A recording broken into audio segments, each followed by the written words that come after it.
Hi Year 4, welcome back to our story time of the one and only Ivan. The parking lot. Mac and George are chatting while George cleans one of my windows.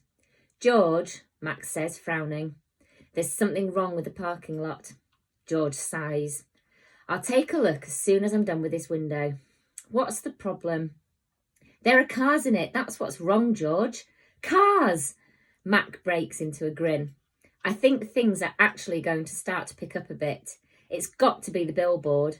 People see that baby elephant and they just have to stop and spend their hard-earned cash. I hope so, George says. We sure could use the business. Mac's right. I have noticed more visitors coming since he and George added the picture of Ruby to the sign. People crowd around Ruby and Stella's domain, oohing and ahhing at the sight of such a tiny elephant. I gaze out at the huge sign that makes humans stop and spend their hard-earned cash.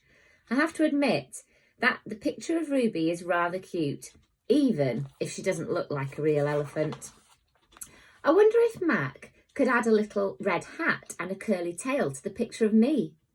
Maybe then more visitors would stop by my domain. I could use a few oohs and ahs myself. Ruby's story. Ivan, tell me another joke, please, Ruby begs after the 2 o'clock show. I think I may have run out of jokes, I admit. A story then, Ruby says. Aunt Stella's sleeping and there's nothing to do. I tap my chin, thinking hard. But when I gaze up at the food court skylight, I'm mesmerised by the elephant-coloured clouds galloping past. Ruby taps her foot impatiently.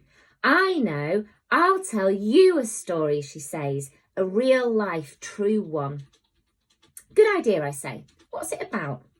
It's about me. Ruby lowers her voice. It's about me and how I fell into a hole, a big hole.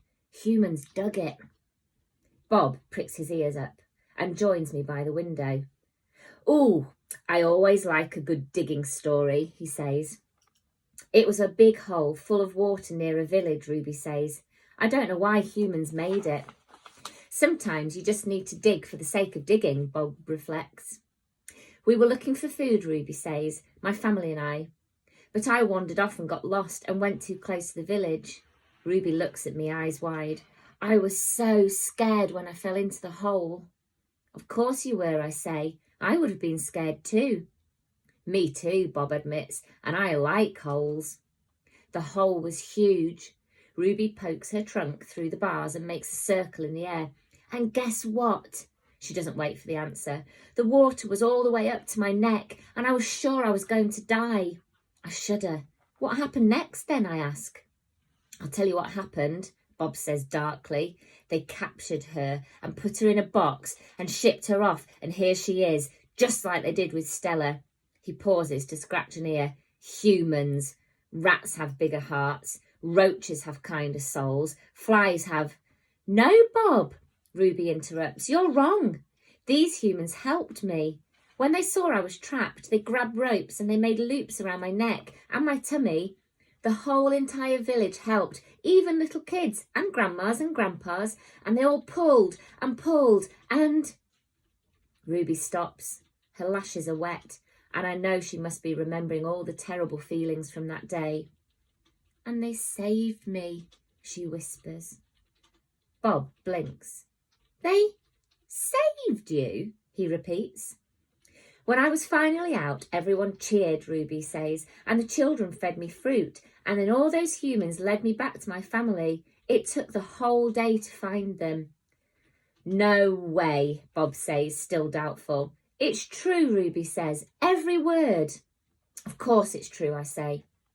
I've heard rescue stories like that before. It's Stella's voice. She sounds weary. Slowly she makes her way over to Ruby. Humans can surprise you sometimes.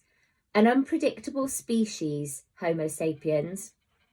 Bob still looks unconvinced. But Ruby's here now, he points out. If humans are so swell, who did that to her? I send Bob a grumpy look. Sometimes he doesn't know when to keep quiet.